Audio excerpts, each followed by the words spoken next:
are you? Good, thanks. Yes, this is your seat, actually.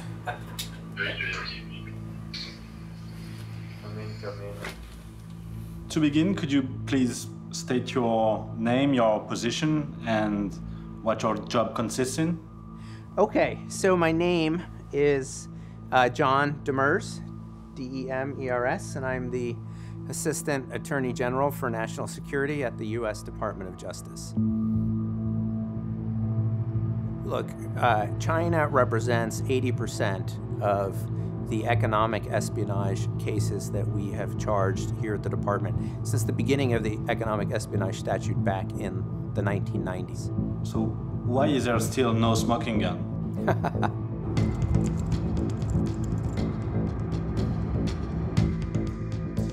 An endless clash of commercial and geopolitical interests. A clandestine yet continuous battle that directly affects us all. The internet and all of our connected gadgets are now a battleground in their own right, and there are no rules to this war. Land, sea, air, space, cyber. It's a domain. It's a place. It's a location. In this theater of operations, from espionage to 5G, a new player is coming to the foreground. China. Its goal, to become the world's leading power by 2049. It's the 100th anniversary of the People's Republic. To increase its economic, technological, and military capabilities, China has become a master of modern espionage. China is often relegated to this kind of like second tier of intelligence services, and that is just not the case. I think we underestimate them continuously to our own detriment. Via cyberspace, China steals secrets from strategic companies. This group targeted at least 9 companies, most of them are stock listed. Faced with the rise of China, America is taking notice.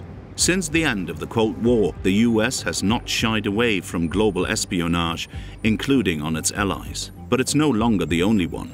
There is one challenge central to the superpower's success: to not lose its rank as the world's #1. I raised once again our very serious concerns about growing cyber threats to American companies and American citizens. I indicated that it has to stop. 应该是 US government 就是美国政府也在后面也是使了一些这个力量商业战中间都是这些不管怎么样，就大家不能说是谁都是发展的利益都是干嘛的。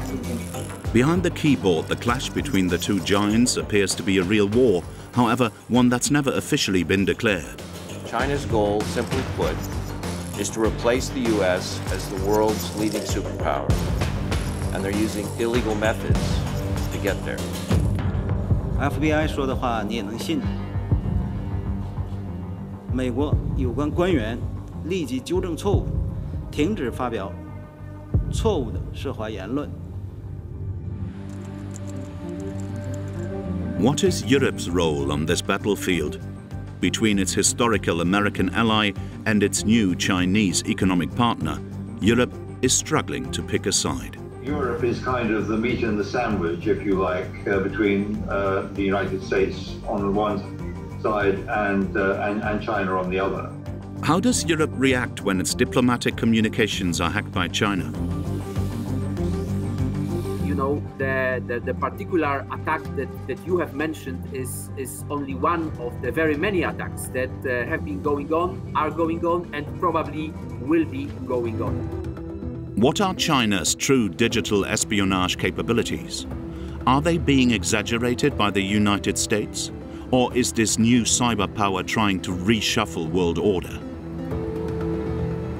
They're a cyber superpower, and they're not going away. They're a global player. So whether you like it or not, you're going to have to deal with China.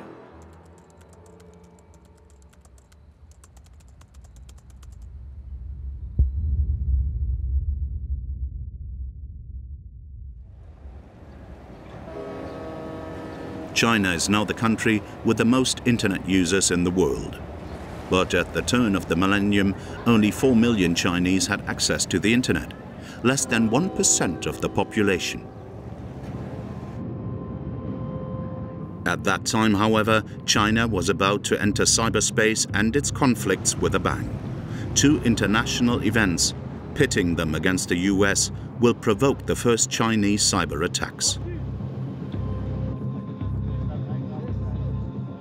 The first in 1999. On the night of May the 7th, during a NATO operation in Yugoslavia, US missiles destroyed the Chinese embassy in Belgrade.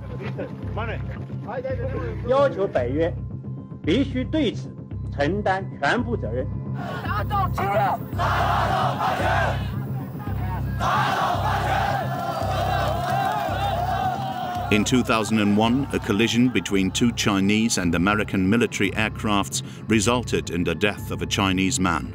Following these 2 events, American websites are attacked. The world hears about Chinese hackers for the first time.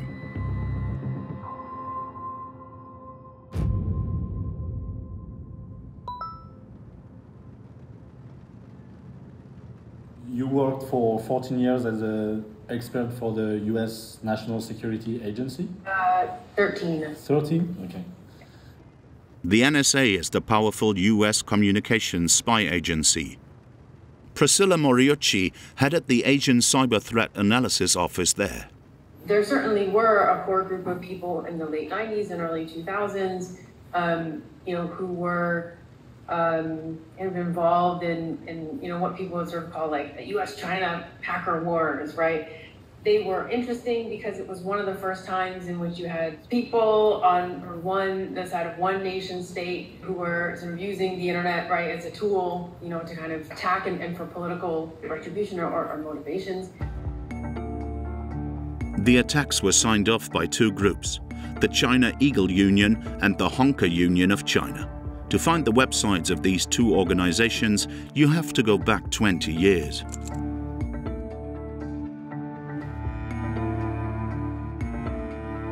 Archive.org is a veritable time machine for the internet.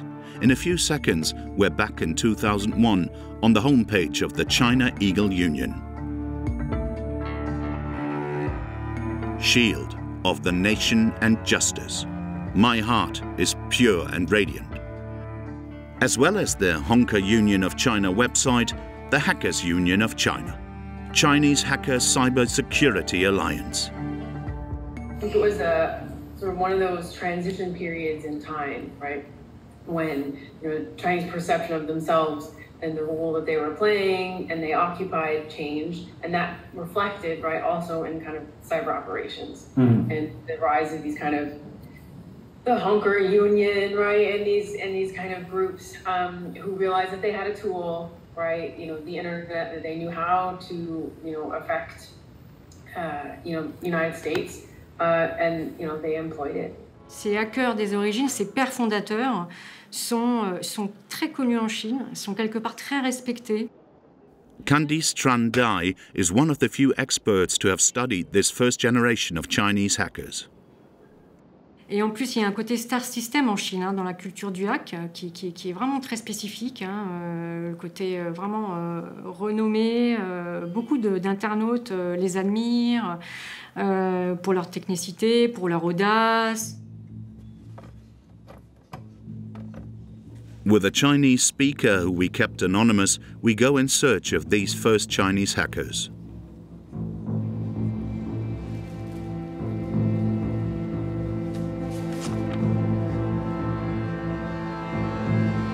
We make a list of the aliases we find.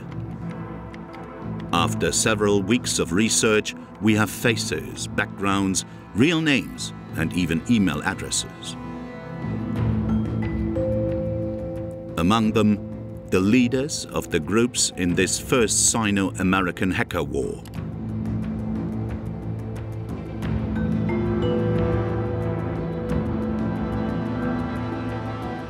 Eagle, founder of the China Eagle Union, described as the godfather of this generation. And Lion, leader of the Honker Union of China, one of the most active groups of the time.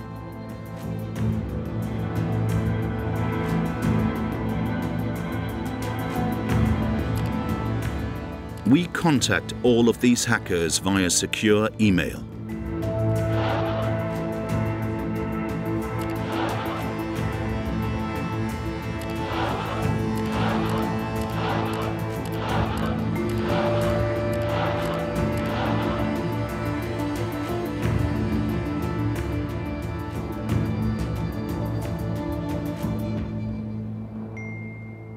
Only one accepts our interview request, the sponsor himself, Eagle, under one condition, not to show his face.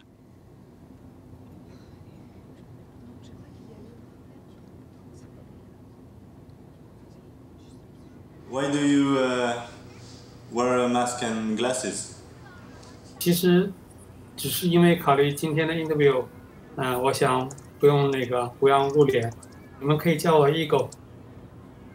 第一个是，我是一个在中国就是比较早的这个，然后我有很多一个人的时间。那么，在我接触电脑之后，我可能就被它 computer 这个领域给吸引了。但是可能是中国的这个过去的这种武侠文化里面有一个四两拨千斤的这样的一个典故吧。那我觉得这个 computer hacking 有一点。How would you describe the hacking culture at the time? 中国互联网上有就是比较活跃的一种主要的交流方式是通过 BBS， 然后所以我大概在97年也做了一个 BBS， 就叫 China Legal Union， 然后在刚开始这个 BBS 上，当然它不光是谈论技术的话题，很多会谈论一些这个社会性的话题，因为这个时候互联网已经成为，包括也开始接触外面更多的世界，是去做一个这样的这个维护，把这个 BBS 向这方面进一步深入的一个原因。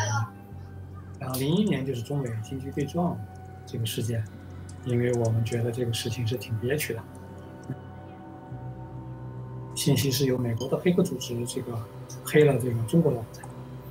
两个当时的这样这个也是这种安全爱好者的这种团体，选择去进行一个类似一个报复性的一种表达，我们就黑掉，也会去黑停一些美国的。On its website, Eagle issues a call to all Chinese hackers.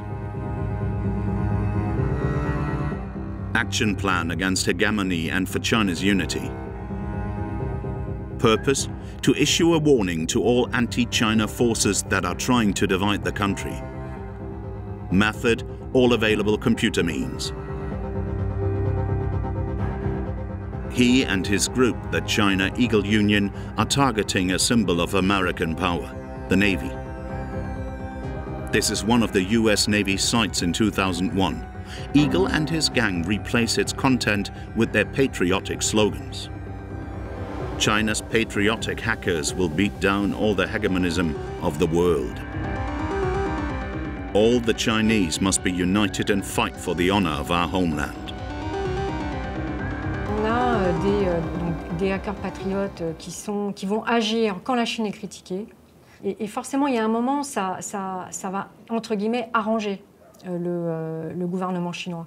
Mais ce qu'il faut retenir, c'est qu'à d'autres moments, ça va déranger le gouvernement chinois. In May 2001, the Chinese state denied all responsibility for the young nationalist hackers. An editorial in the People's Daily, the official press center of the Communist Party, declares the attacks illegal.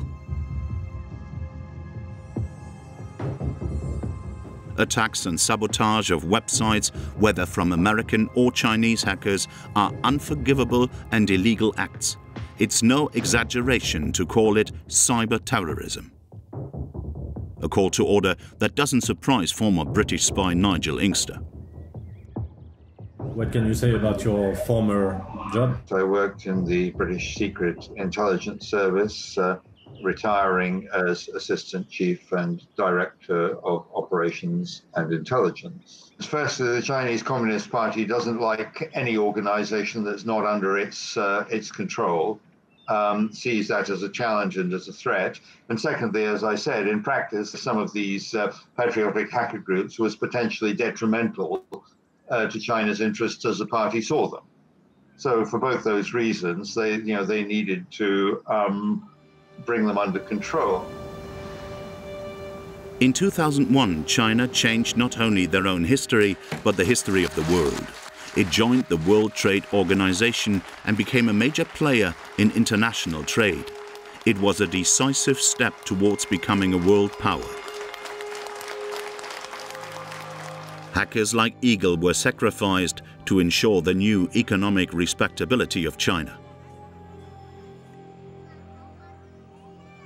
说我们，因为我们其实从2012年我们就已经对外宣布说我们不会再做一些这个 hacking 的这个事情了，因为我们其实觉得这个表达抗议已经表达过了，那我们更多的应该放在建设，就是参与到建设中去。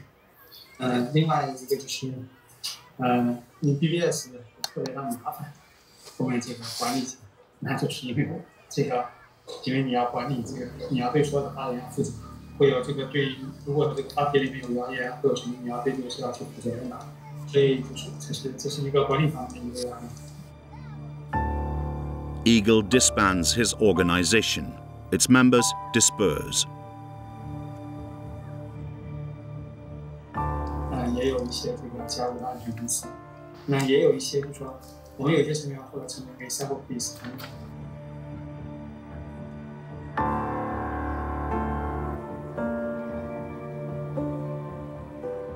We had a group of people with the requisite cyber capabilities who were showing a kind of autonomous disposition to work as they saw it, to put these capabilities to the service of the state. The potential was there, and I think this was seized upon, yes. Did some of the first hackers work for the Chinese government? On the WikiLeaks website, where a group of journalists publish classified documents and leaks from anonymous sources, we find references to early Chinese state-sponsored cyber attacks documented by the United States. According to a secret telegram from 2009, a hacker on our list, Lion, was recruited by a company close to the Chinese military, TopSec. TopSec employed a known Chinese hacker, Lin Yong, also known as Lion, and owner of the Honker Union of China. TopSec provides services and training for the People's Liberation Army. Lion appears 8 years later at a cybersecurity conference in Shanghai. He didn't lose his reputation nor his convictions.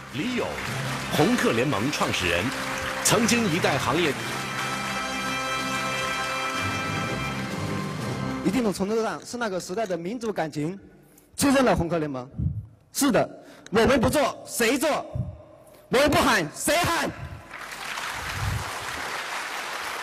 我们都曾经年轻过，谁都犯过错，谁都在成长。领导技术能力。 从攻击转向防御，从破坏转向建设。Lion calls on hackers to stop and instead to serve the country and contribute to China's IT development.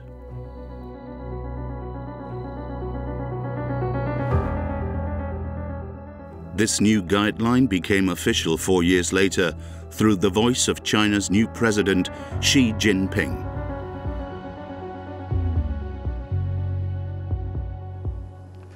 “15时期，发展积极向上的网络文化，拓展网络经济的空间，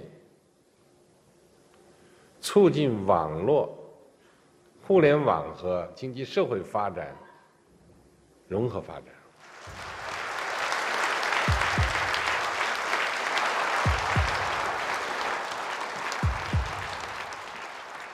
Jeff Moss is one of the world's leading cybersecurity experts. This American is the founder of the world's largest digital security conferences, DEF CON and Black Hat. In 2018, he launches a Chinese edition of DEF CON, a symbol of the meteoric rise of cyberspace in China.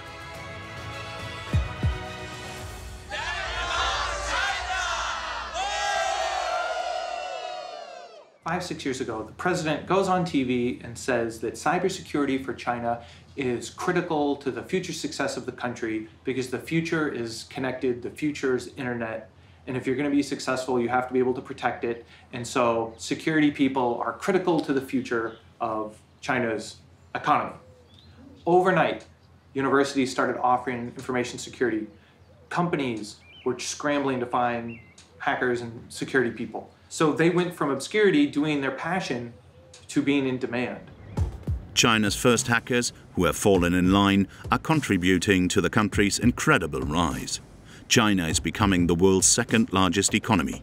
Their next goal, to be number one.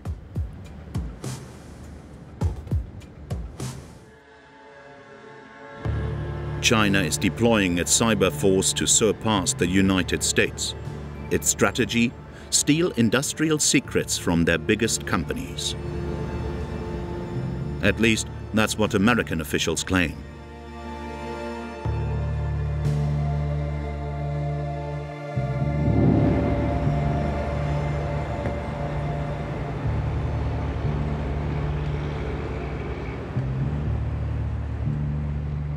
I'm John Carlin, and I served most of my career at the Justice Department. When I was a prosecutor, I went to a secure facility. I still remember going on the trip where there was a task force housed of both law enforcement and intelligence, and there was a giant Jumbotron screen in the background, the size of a movie theater type screen. And they were tracking in real time what Chinese threat actors in particular were doing to US companies. And they'd steal the research and development, the intellectual property, the trade negotiation strategies from that company, and we'd watch it go back out of the United States and hop back to China. So we decided to have a new strategy.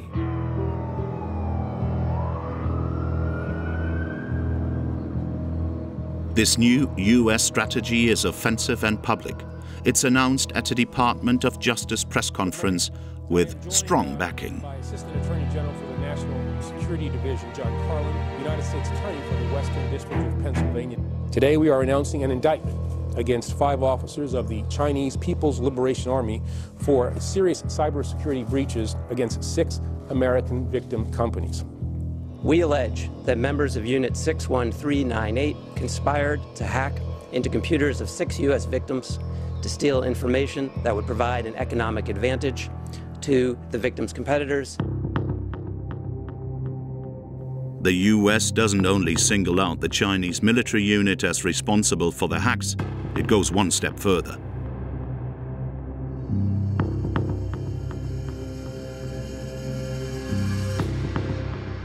For the first time, we are exposing the faces and names behind the keyboards in Shanghai used to steal from American businesses. At the FBI initiative, wanted notices, usually reserved for America's worst enemies, are published with the names and faces of Chinese hackers.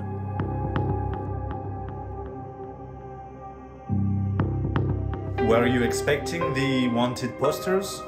Yeah, no, I was not expecting the wanted posters, and I'm not sure I was in favor of it at the time. It was concerned they were doing. In retrospect, I think it was a good call for a couple of reasons. One, figuring out who did it, and not just generally that it's coming from Chinese military intelligence, by face, by name, who's sitting behind the keyboard, whose fingers are they? Number 2, make that public. Don't keep it in the shadows anymore. And finally, number 3, impose consequences so that this is not cost-free to ultimately change the behavior. And I think that came as quite a big shock to the Chinese leadership, because I don't think they thought that kind of attribution would be possible. That really did give them pause for thought.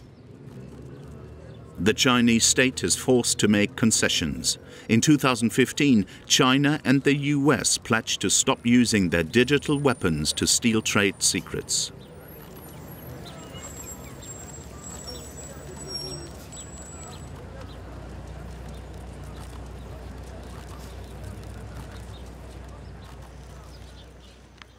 Good afternoon, everybody. Please have a seat.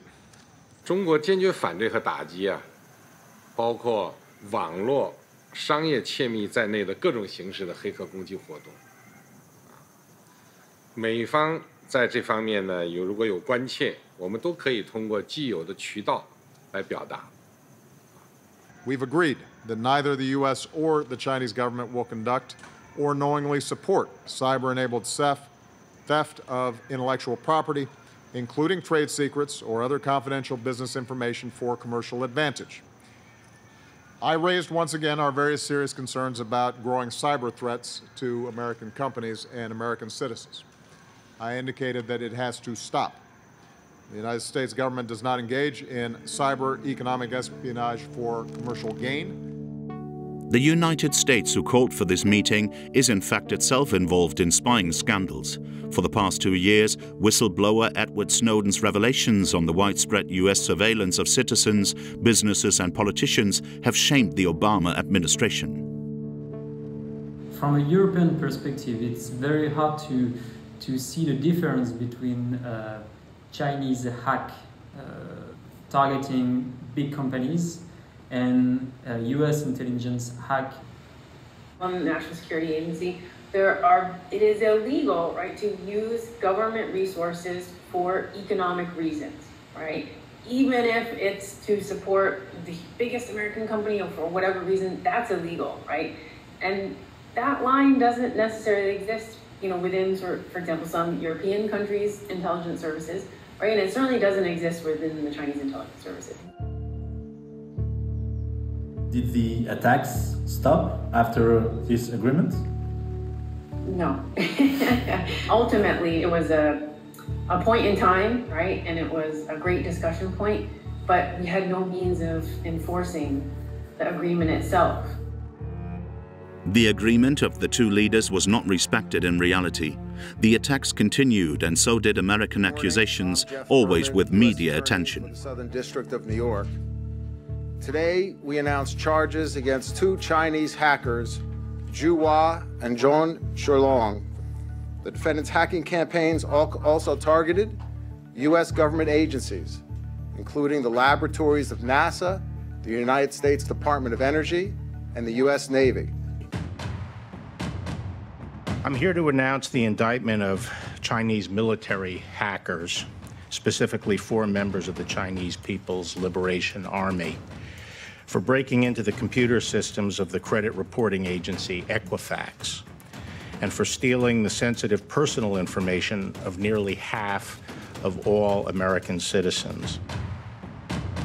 Targeted industries included high-tech manufacturing, medical device, civil and industrial engineering, business, educational, and gaming software, solar energy, pharmaceuticals, and defense. Some days, it seems like a never-ending battle. From 2014 to mid-2021, 35 individuals were indicted for their involvement in Chinese cyber espionage operations. Among them are hackers, senior military officers, field agents, recruiters, and informers.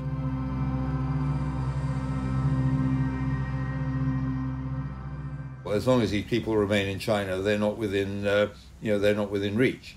I mean, there have been cases where, Chinese involved in cyber espionage have been arrested outside China and prosecuted. It has happened. But the simple fact is that those responsible for these operations, as long as they don't leave China, are not at risk. Of the 35 defendants, only 3 have been arrested. 2 are awaiting extradition to the United States from Malaysia, while only 1 has actually been convicted. After 18 months in US custody, he returned to China, free. We can't take them into custody, try them in a court of law, and lock them up. Not today, anyway. But one day, these criminals will slip up, and when they do, we'll be there. In Beijing, how does Eagle, the patriotic ex-hacker, react to these US charges? What do you think of the way how the US portrayal the Chinese hackers? 这个是一个挺难回答，但是反正我觉得现在有点 boring 的问题。应该是 U.S. government 就是美国政府也在后面也是使了一些这个力量。那这个力量就好像之前斯诺登就是现在在俄罗斯的那个斯诺登去揭露一样，用一些这个技术手段。商业战中间都是这些不管怎么样，就大家不能说就是谁都是。 After the United States, is Europe the new target? Far from the resounding official statements from Washington, we instead take a look at articles written by specialized journalists. A Chinese hacker group called Winti has reportedly attacked German technology flagships.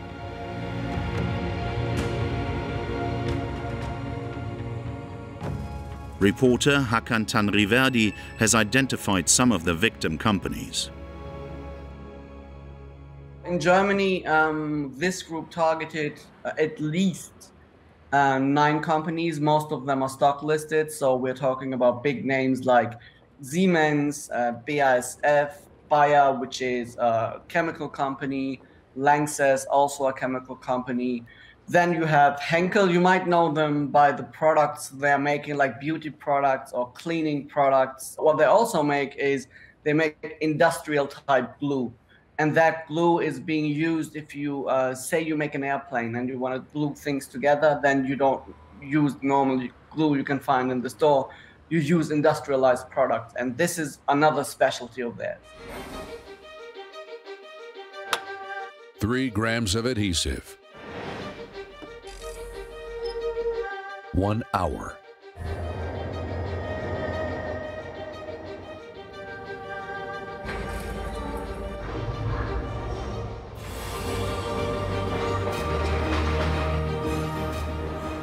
So that's a different type of glue. That's something you don't want on your hands. Did you manage to find out if that was something the hackers were able to steal?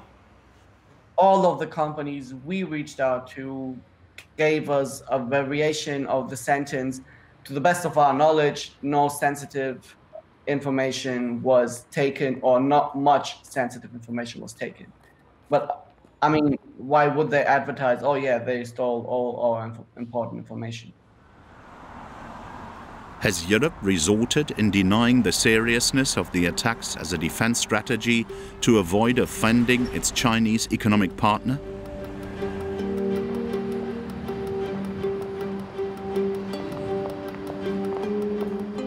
During our investigation, we discover an attack that should have been disastrous. Between 2015 and 2018, thousands of diplomatic documents were stolen.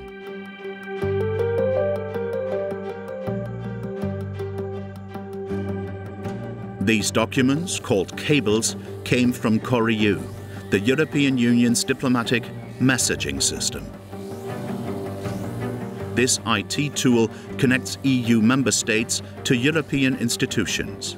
It is intended to facilitate cooperation in foreign policy and crisis management.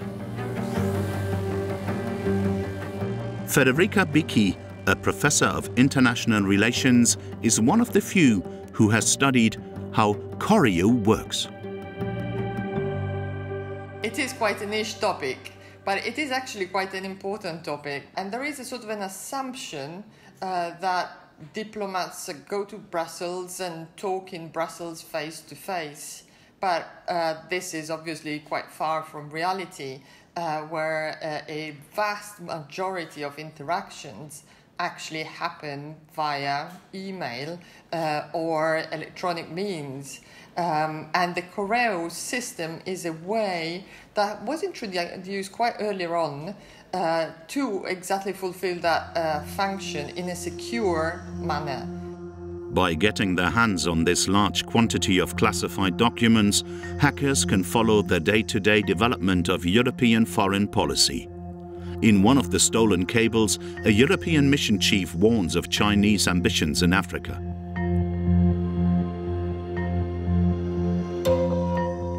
The EU would benefit from elements for an updated strategy regarding its engagement with China and Africa, taking China as a partner, but also as a competitor and possibly even a threat. Yet this theft of Europe's sensitive data was not revealed by its intelligence agencies, but by a US cybersecurity firm, Area 1.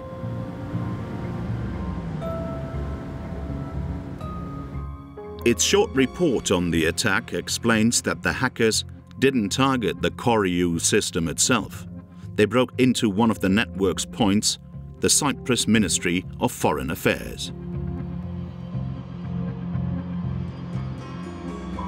It was there, on an international server, that they managed to get their hands on thousands of Koryu documents.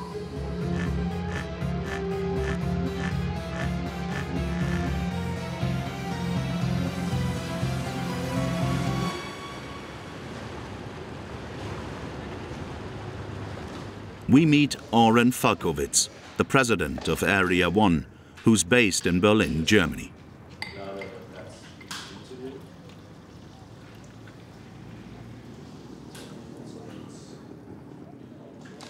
Before working in the private sector, he was a member of an elite hacker unit of the NSA, the US Cyber Intelligence Agency. The former American hacker is adamant that China is responsible for the Koryu hack.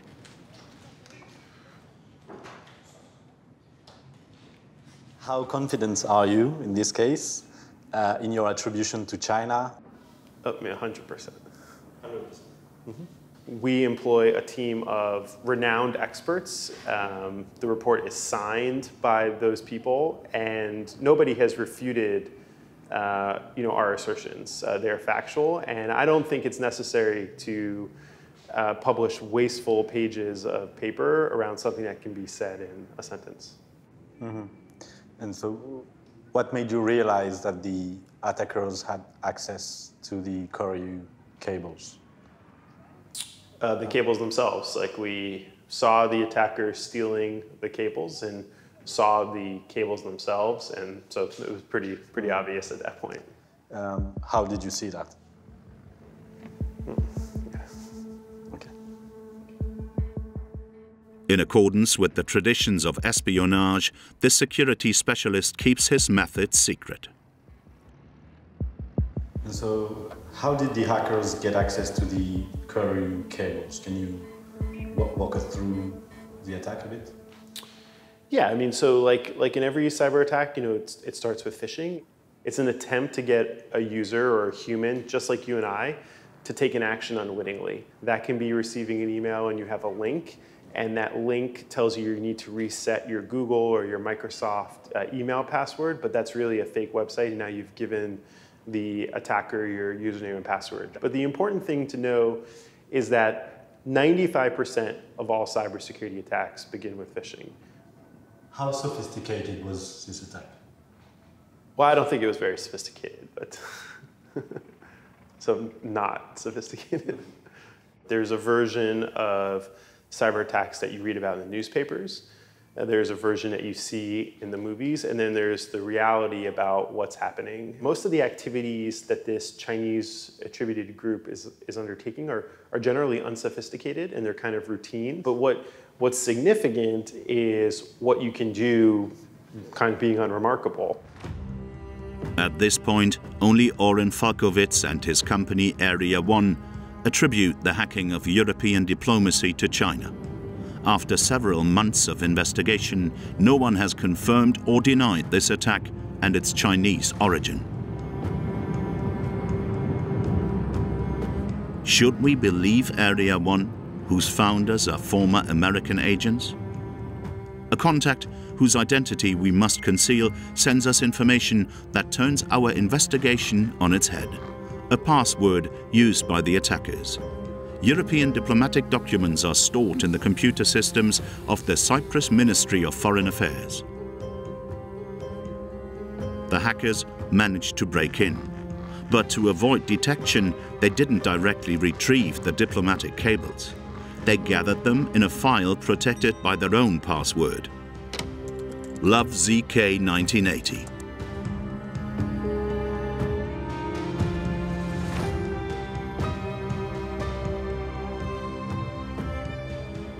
Searching for this password on the Chinese web, we find an internet user whose pseudonym is LoveZK1980. To our knowledge, there is only one. On one of the most popular Chinese discussion forums, user LoveZK1980 posted several messages in 2012 in the military section. An erroneous wording in one of my posts about a senior staff member caused a great misunderstanding within the staff. I have apologized for my mistake, so I ask you to kindly delete the message. In another post, he specifies the 3rd Department of the General Staff, which is the branch of the Chinese military specializing in cyber espionage at that time. This is the department that the Chinese military indicted by the US in 2014 depended on.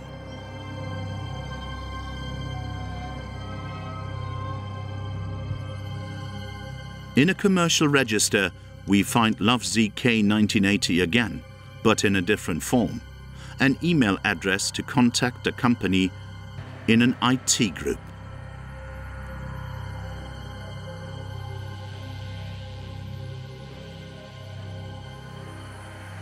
The main company of this group is located in a big city in the southeast of China.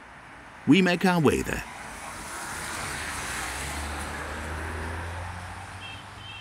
The company is based at the address indicated. Its name is on the entrance sign of the building.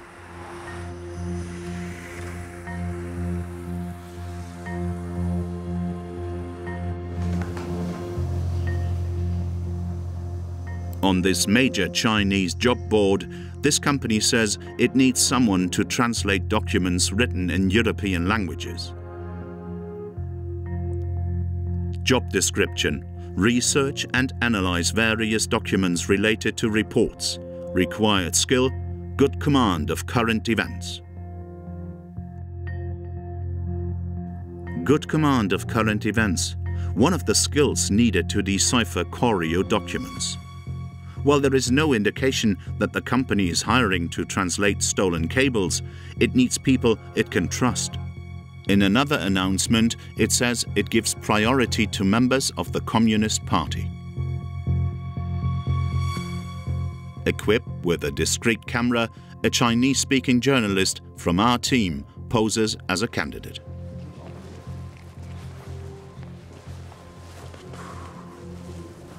Hey, 你好。怎么了？我就是我在招聘上看到你们在找翻译吗？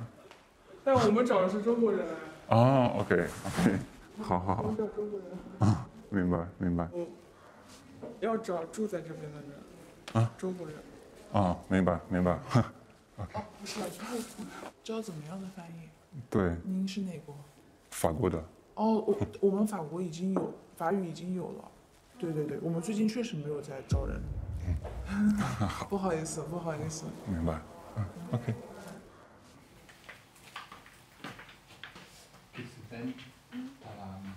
Our goal that day, to confirm the existence of this company and its need for translators.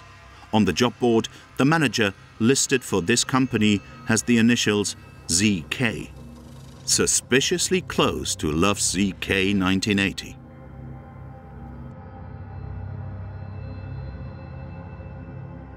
He claims to have many years of work experience in Chinese ministries.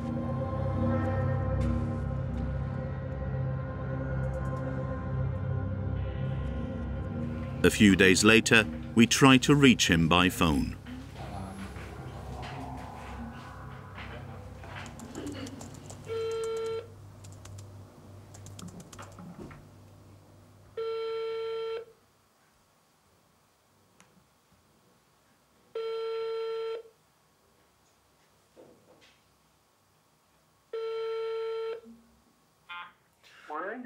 喂，你好，先生，请问是安徽的智兰？你是哪里？您好，我们是法国法德合资公共电视台的记者。然后我们的话现在在做一个就是讲中国在网络科技上面的这种就是发挥力的一个纪录片，然后在网上了解到就是你们公司就是在相关的领域方面有一些成就，所以我们想了解一下，可以吗？暂时不需要的。暂时就是我们想采访一下你们的 CEO， 你们的老板，可以吗？暂时不需要，谢谢你。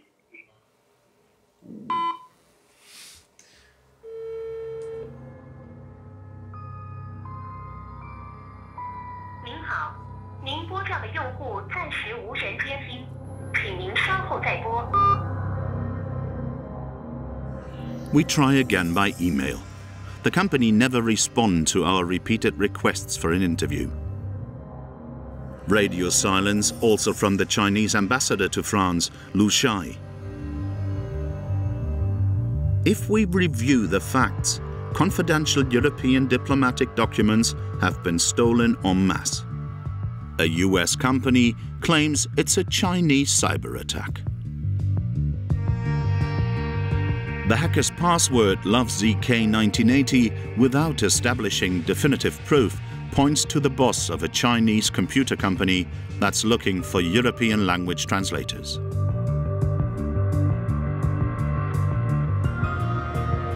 What does the European Union know about this attack?